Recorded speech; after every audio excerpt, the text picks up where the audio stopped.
You must have heard of lowercase and uppercase letters, but ever heard of camel case?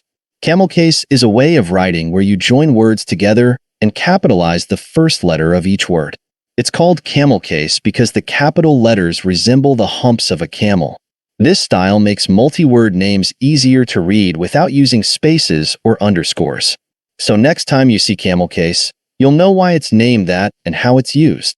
How about snake case and kebab case? If you know that, let us know in the comments below.